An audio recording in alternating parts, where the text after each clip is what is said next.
की इस online class में हम फिर से एक बार हम पढ़ रहे थे मंदोदरी की रावण को सीख। इसका कुछ हम पढ़ भी चुके हैं इसमें से। आज हम पढ़ेंगे सांझ जागी 10 कंदर वाला। तो आप अपने किताब में ध्यान से देखिए, क्योंकि इतना सारा बोर्ड पे लिखना तो पॉसिबल है नहीं, तो इसलिए मैंने डॉट डॉट करके लिख दिया है। पहले कुछ शब्दों के अर्थ देख लेंगे, उसके बाद फिर हम इसका अर्थ देखेंगे।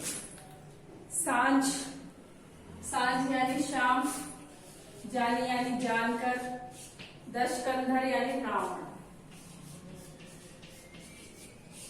भवन गयऊ बिल खाई, बिल खाई यानी दुखी होकर, दुखी होकर के।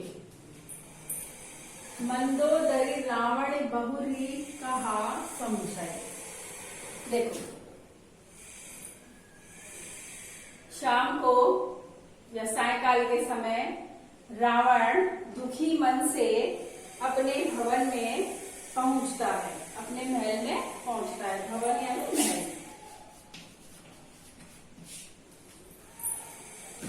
शाम के समय रावण दुखी मन से अपने महल में पहुंचता है।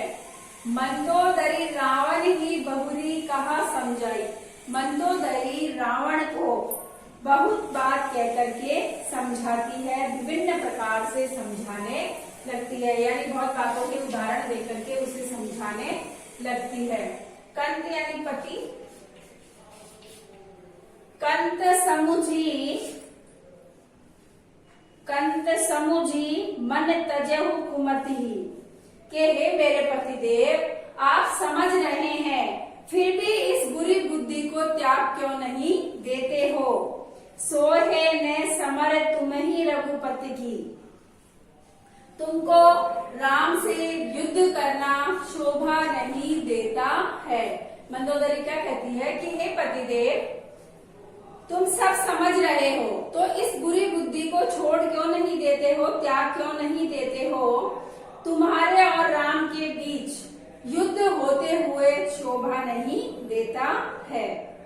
रामनुज लघु रेख खिंचाई। रामनुज यानी लक्ष्मण, रामनुज यानी लक्ष्मण, राम का अनुज। मंदोदरी रावण से कहती है कि रामानुज लघु रेख खिंचाई, सोई नाई नाघेऊ असी मुनि साई। कि राम के छोटे भाई लक्ष्मण ने कुटिया के आगे जो रेखा खींच दी थी, उसको भी आप पार नहीं कर सके, लांग नहीं सके। ऐसा आपका पुरुषार्थ बल है। उसको उड़ाना भी दे रही है साथ के साथ कि एक लक्ष्मण ने कुटिया के बाहर एक रेखा खींची थी, उसको आप लांग नहीं सके, उसको पार नहीं कर सके, ऐसा तो आपका पुरुषार्थ है। प्रिय तुम्हारी तही तिजब संग्रामा, जाके दूत करे ये कामा। तुम उन्हें युद्ध, हे प्रियतम, हे पतिदेव, तुम उन्हें युद्ध में जीतना चाहते हो जिनके एक दूत ने अनेक प्रकार के कार्य किए हैं। मंदोदरी रावण से कहती है कि हे प्रियतम,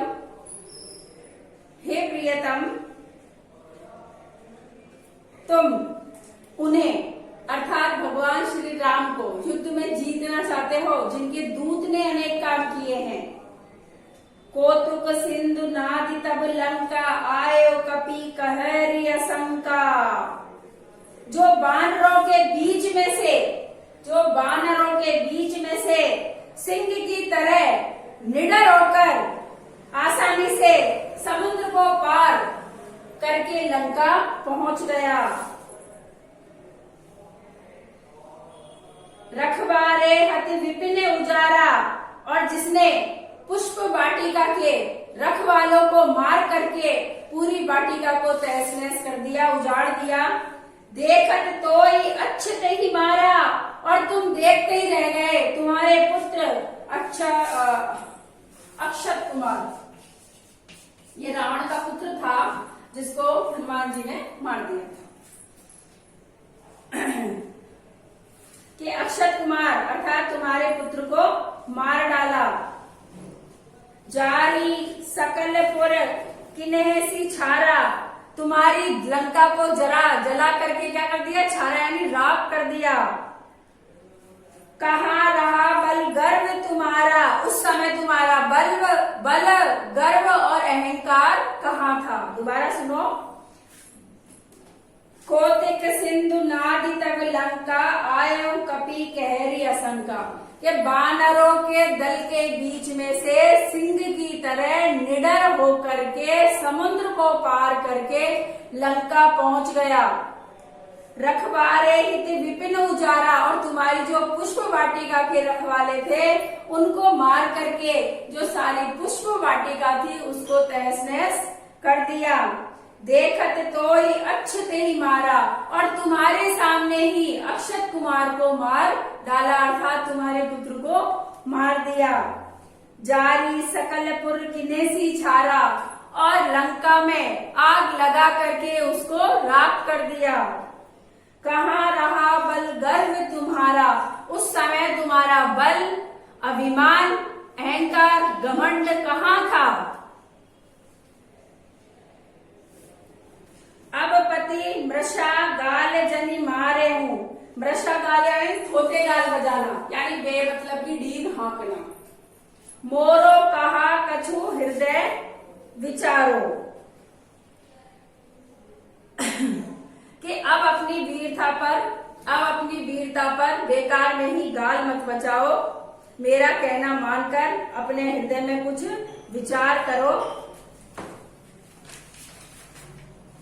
पति रघुपते ही नृपति जन मान्यो, हे पतिदेव आप राम को साधारण मनुष्य मत मानिए।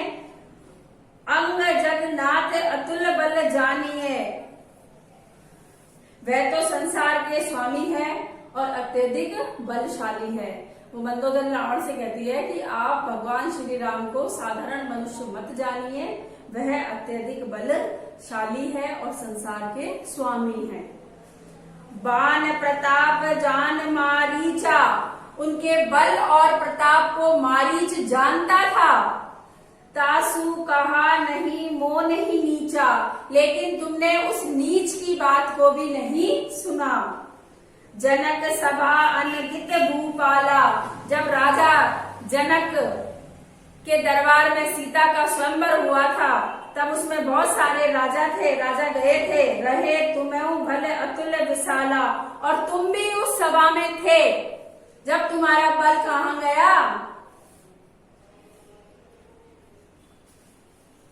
भंज धनुष जान की बिहाई, जब भगवान श्री राम ने धनुष को तोड़ करके सीता जी से विवाह किया, तब संग्राम जीतेऊ किन ताही, तब तुमने उनसे संग्राम करके युद्ध करके क्यों नहीं जीता था।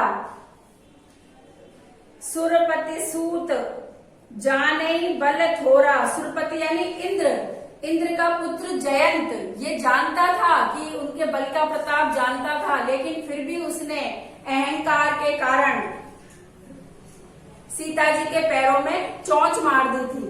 राखा तिजई आंख गई फोरा, उसने अहंकार के कारण सीता के पैरों में चोंच मार दी थी, तो जिसके कारण भगवान श्री राम ने उसे जीवित तो छोड़ा लेकिन उसकी एक आंख फोड़ दी थी। सूर्पणखा के गति तुम देखी, और तुम्हारी बहन सूर्पणखा की गति तो तुमने देखी ही थी। तबे हृदय नहीं लाज विशेषी, तब भी तुम्हें अपने हृदय में लज्जा नहीं आ रही है, तब भी तुम्हें हृदय में लज्जा नहीं आ रही है, अर्थात तुम समझ नहीं रहे हो कि राम कोई साधारण मनुष्य नहीं है बल्कि वह अवतारी पुरुष है। वदी विराज खर दूषण नहीं, लीला हत्यो कबंद। आगे मंदोदरी कहती है, हे दशकंद, दशकंद है ना रावण के लिए ही आया है। दशकंद किसके लिए आया है, रावण के लिए ही आया है। आगे मंदोदरी कहती है, हे दशकंद, तुम जिनका विरोध कर रहे हो उन्होंने विराद और खर दूषण नामक राक्षसों का वध किया है। बलि एक सर मार्यो, और जो राजा बलि था उसको एक ही तीर में मार दिया। ते ही जाने 10 कंधे। तुम सब इन बातों को जानते हो, फिर भी तुम श्री राम से युद्ध के बारे में सोच रहे हो। ऐसे बलशाली पराक्रमी को या तो आप जानिए या आप समझिए, अर्थात युद्ध मत कीजिए। दोबारा सुन लो। बदी विराध खर दूषण ही लीला हत्यो कवल। आगे मंदोदरी कहती है कि जिसने विराट, खर, दूषण आदि राक्षसों को मारा और कवंद की हत्या की, बाली को, राजा जो बाली था उसको एक ही तीर में मार दिया, एक ही तीर में मार दिया। अर्थात या तो आप श्री राम के पराक्रम को जानिए या समझिए। कहने का मतलब यह है कि मंदोदरी बहुत प्रयास करती है कि वह किसी भी तरह यह युद्ध रुक जाए। इसमें इस बात को बताया है। अब ये जो मैंने आपको आज अर्थ कराया है, इसकी आपको व्याख्या करनी है। जैसे हम हमेशा करते हैं वैसे ही आपको इसकी व्याख्या करनी है। आप डायरी में भी नोट कर सकते हैं। डायरी में नोट करें। क्या करोगे डायरी में नोट? पाठ 2 की व्याख्या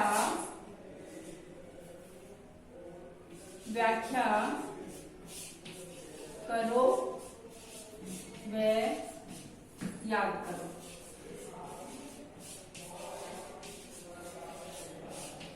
अभी से याद करना स्टार्ट करो, तभी होगा। केवल लिखने से ग्रंथ नहीं लिखने, अपने को याद भी होना चाहिए। आज की क्लास में बस इतना ही। यदि कुछ समझ में नहीं आया हो तो आप कमेंट बॉक्स में लिख देना, नहीं लिख सकते हो तो डायरेक्ट फोन भी कर देना। आज की क्लास में बस इतना ही।